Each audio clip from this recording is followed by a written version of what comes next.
evening, everyone. Welcome to the Democratic Dialogue of Curaçao Tourist Board.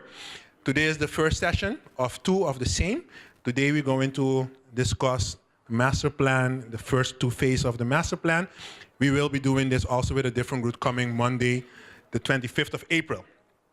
We're going to introduce now to you the Democratic Dialogue. After this, Mr. Vincent van der Poel will give a resume expert session on what we're going to be discussing and talking at the table, and afterwards we'll start a dialogue. It's important that we understand what we are going to do so that we do it according to the methodology that is subscribed. Actually, the two words of the name give us a very good idea of what we are going to do. It's called Democratic Dialogue. So the first thing is it's a dialogue. And a dialogue is a kind of conversation, but it's not any conversation. It's not a conversation that we will be trying to convince each other of how they should think and that we're trying to reach to a consensus on our table.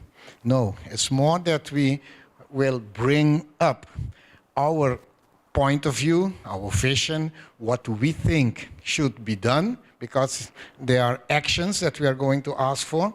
So we bring up what we think should be the action, and the others, we respect each other's opinion, each other's priority. There is no good and bad answers. No, there are just visions, how someone sees it. So that is how the dialogue will take place. It's a real joy to begin to talk about some of the elements of the master plan. As you can see, the heading there on the screen really is a heading that covers the master plan, talking about building on the power of the past. And there's a reason for us talking about that. We're saying that what we want to do is really return Curaçao to its rightful place in Caribbean tourism at the top. And the whole point of all of it is to improve the quality of life of the people in Curaçao. I mean, we never forget that that's the overall objective in terms of what it is we are trying to achieve.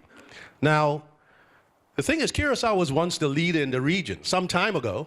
So when we start talking about some of the objectives that we are pursuing, we are talking about going back to where we were before. And so this is not an impossible task. This is something that we think is entirely and utterly achievable.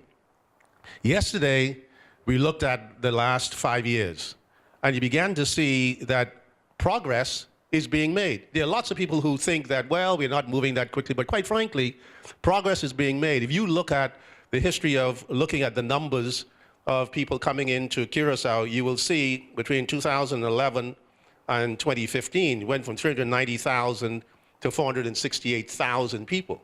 That's quite an appreciable increase in terms of what the primary, what we are trying to do. Then, of course, at the end of the day, what matters more than anything else is expenditure. How much are people spending? You will see the spend has gone from 351 million to 448 million. So there's no question that we are making progress in that direction. But the question is, why tourism? Why are we focusing on tourism? Tourism chose Curaçao as opposed to Curaçao choosing tourism. Many, many years ago, nobody sat down with a master plan and say, of all the things we can do, what are we going to focus on? And somebody said, aha, tourism. Quite frankly, because Curaçao is such a compelling place to come to for people to enjoy themselves, the industry began to grow. So when people start talking about diversifying the economy, you can only diversify it in an area where you have a competitive and comparative advantage. And very clearly, Curaçao has an advantage in that area.